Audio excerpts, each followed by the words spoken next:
After the careful and cautious play of round 11, round 12 exploded. Let's take a look at the game between Viswanathan Anand and Dmitry Andreikin. Of course, Anand leading the tournament, just 3 rounds away from the finish, playing very steadily. Here we have a really sharp position. It's Caro-Kann opening, played by Andreikin, position after 14 moves. And this is exactly the same as Game 2 of the Anand-Carlsen World Championship match. And in that game, Anand played knight e4. Well, that's a very logical move. He's moving the knight out of the way to potentially advance the g-pawn to open up a file against black's king. But Carlsen played very well. He played knight takes e5 and then queen d5, an excellent move. And in this position, well, Anand had a choice. Should he go for the attack or should he exchange? Well, quite rightly he exchanged, and the game finished in a draw. Playing the other way was too risky. So knight e4, not satisfactory for white. Today he played something different, queen to f3. And this looks like a good move. There are often problems on the d-file with a pin there, so the queen just moves to the side, and the queen on a good active square on f3. Andreikin played in the best way as well, moving his queen away from the d-file. Of course, that rook has influence there, and also preparing this c5 break. This is black's key pawn break in the position. You can see that black is very cramped here. His pawns are just behind the first 3 ranks, but there are no weaknesses. But he does need to break out, and if he can break out, then he has decent counter chances. Anand played c4, so this means that sometimes, well, he's controlling the d5 square, and sometimes he can push on with d5 himself if black counters with c5. I like Andreikin's plan here. He advanced his rook's pawn. Okay, first of all, that rook came to the middle, but then he advanced further. Anand played the rook into the middle, so this is all very logical play. And yes, a3, very nice. This pawn can provide excellent counterplay for black. You can see that now potentially these diagonals have opened up towards the king. Well, not that one, but this one. If black hadn't played a3, let me just go back a couple of moves, then white would always have the opportunity later on to play a3 and king a2 and get some kind of security there. But with a3 you can see how white's king is just a bit open here. Another good move from Andreikin, hitting the rook. And while white's rooks are split, now he breaks with c5 finally, and I think this is a good counter. Now, you can see that this pawn on d4 is supporting the knight on e5, so this really undermines white's central position. Very good idea. So Anand, if he wants anything at all, has to push on. So I think both sides playing very logically here.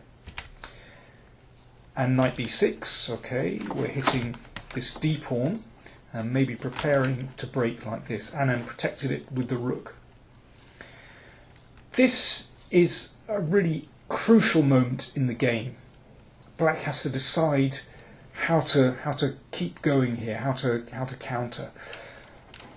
White has 2 threats. One is to push the d pawn, another is to play the knight into f5, this very dangerous square. A move that he would like to play is c4, and this further opens up white's king. The problem after this is that I think rook d4 is a good move, and there are problems with the bishop. Probably black has to play queen c3 here, but this ending is unpleasant. Surprisingly, perhaps the best move here is to take the pawn in the middle. Now, black gives up 2 minor pieces here. Now, when I was looking at this during the game, I thought this should be very good for white. But it looks as though black is able to gain counterplay here and can push away that beautifully centralized knight.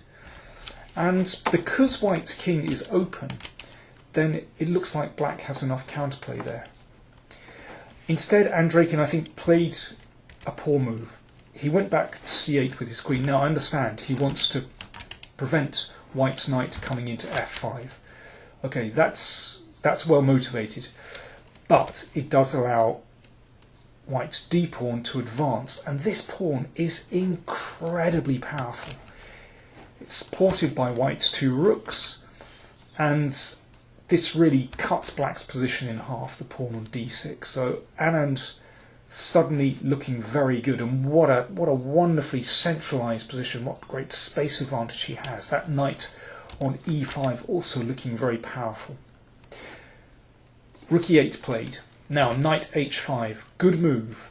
This means if this is taken, then white gains a tempo, attacking this pawn, and you can see then the pawn is going to advance again.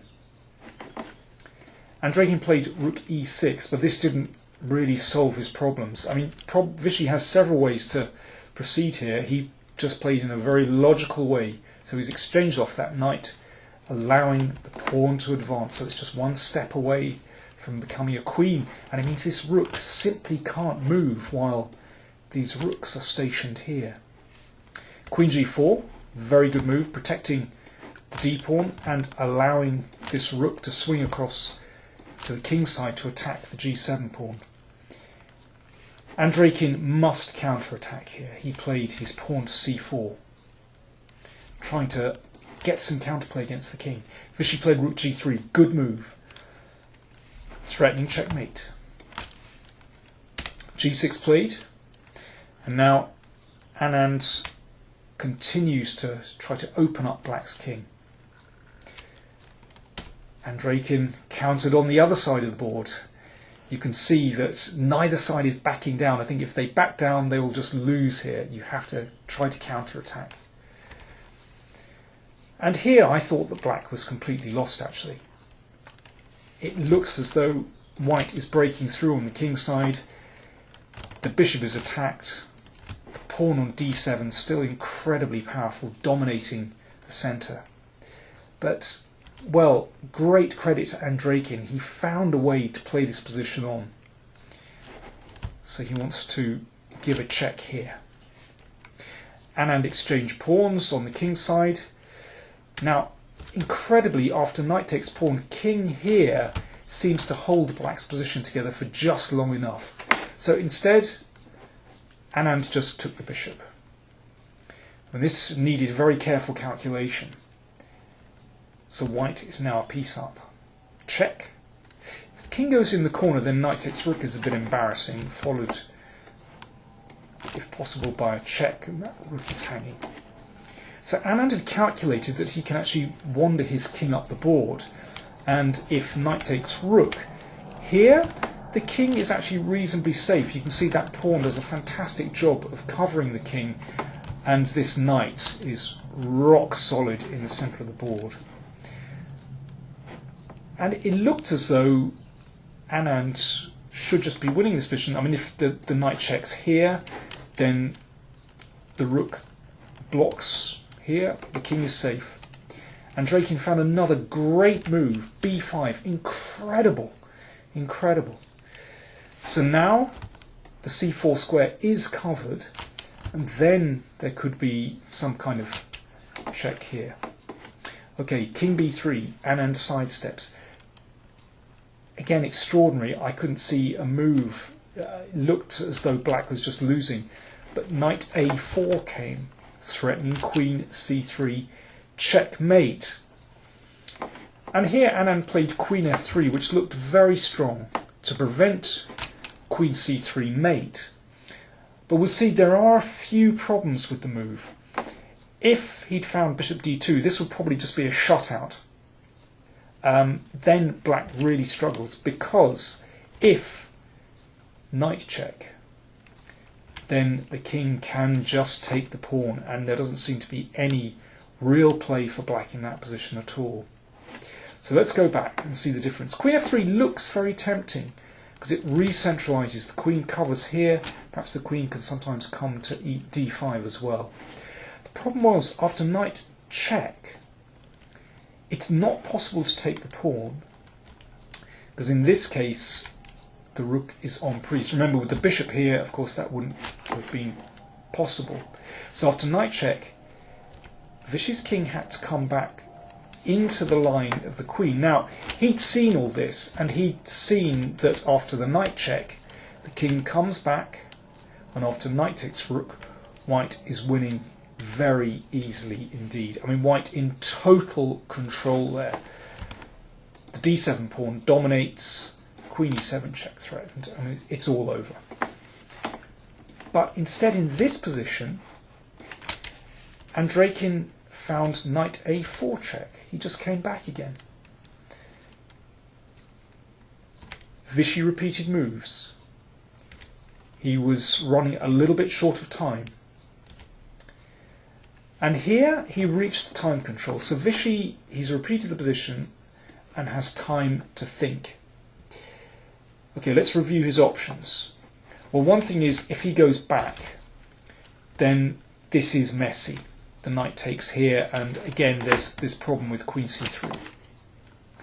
Okay, what about if he brings the king the other way? Now this is possible.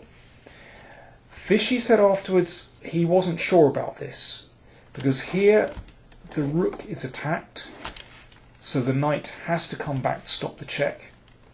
And he didn't like this position. Now I understand this. He is a piece up, but white's king is kind of wandering around in the middle of the board. Suddenly the d pawn has gone.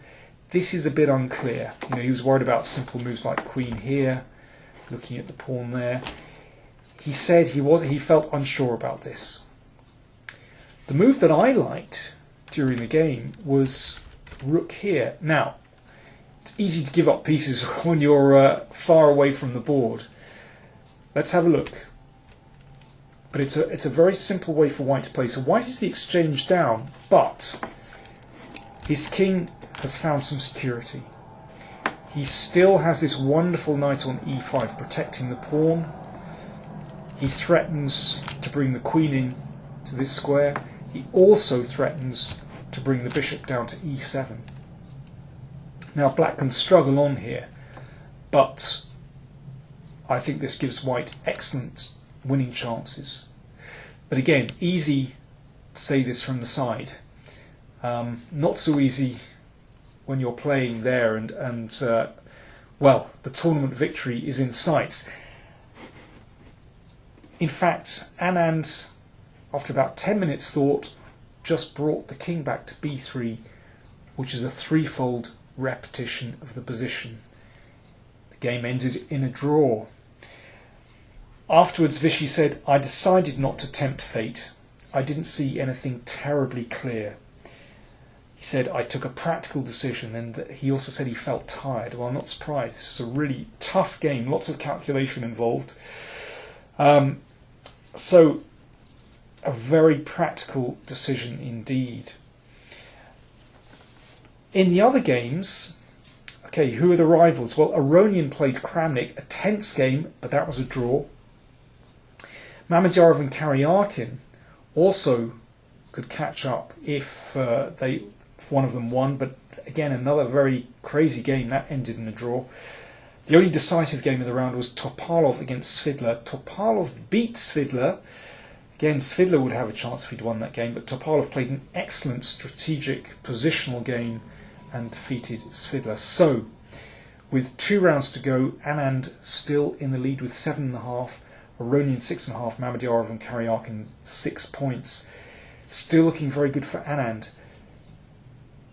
They have a free day next, and then in the penultimate round, Karyarkin plays white against Anand. That is perhaps the last big test for Vichy. If he can withstand that one, he should win the tournament.